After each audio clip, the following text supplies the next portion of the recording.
Welcome to another episode from EduExcel, where we explore the inclusive educational vision of Lala Lajpat Rai, a true pioneer in championing equal rights for all. Beyond his well known fight for India's independence and female education, Rai was deeply committed to the cause of marginalized groups, including handicapped and disadvantaged children. He believed education was a fundamental right and a powerful tool for empowerment, regardless of physical challenges.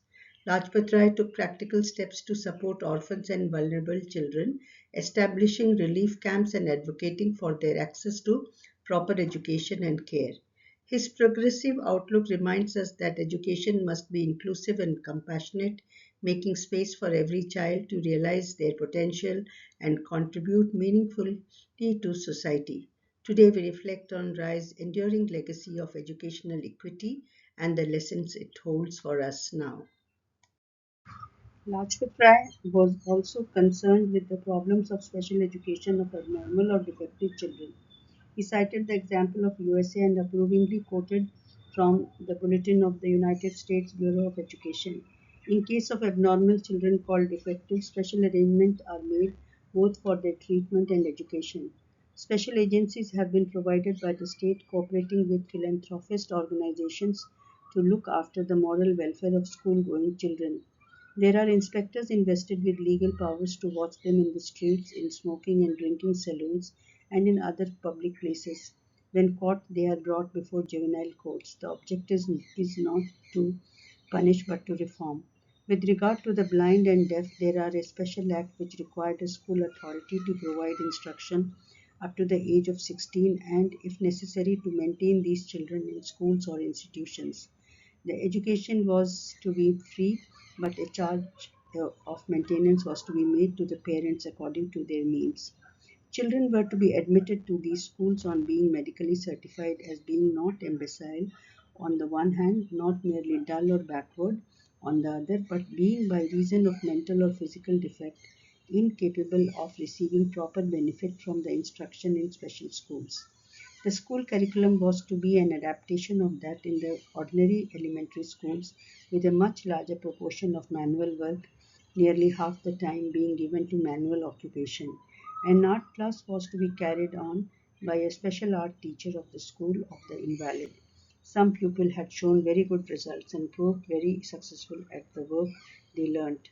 Separate schools had to be provided for elders, mentally defective boys, where in addition to the ordinary subjects of instruction, handicraft, woodwork, and metalwork, shoemaking, and tailoring were also to be taught.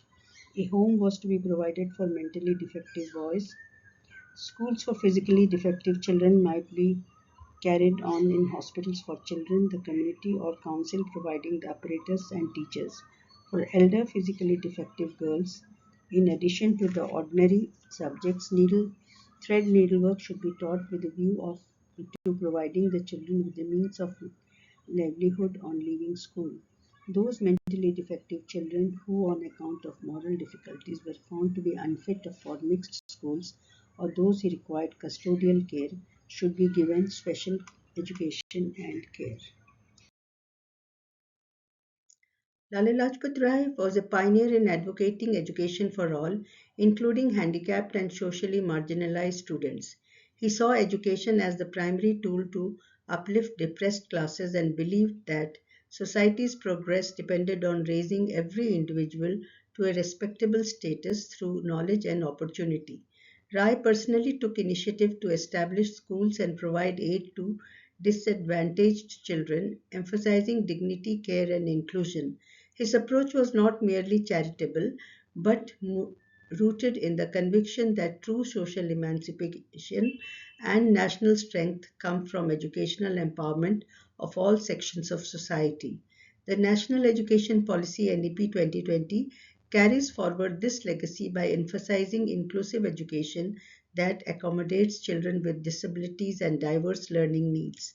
NEP 2020 promotes accessibility, equity, and supportive environments to ensure every child can learn and thrive. Like Rai, the policy recognizes education as a transformative force to break barriers and foster social integration.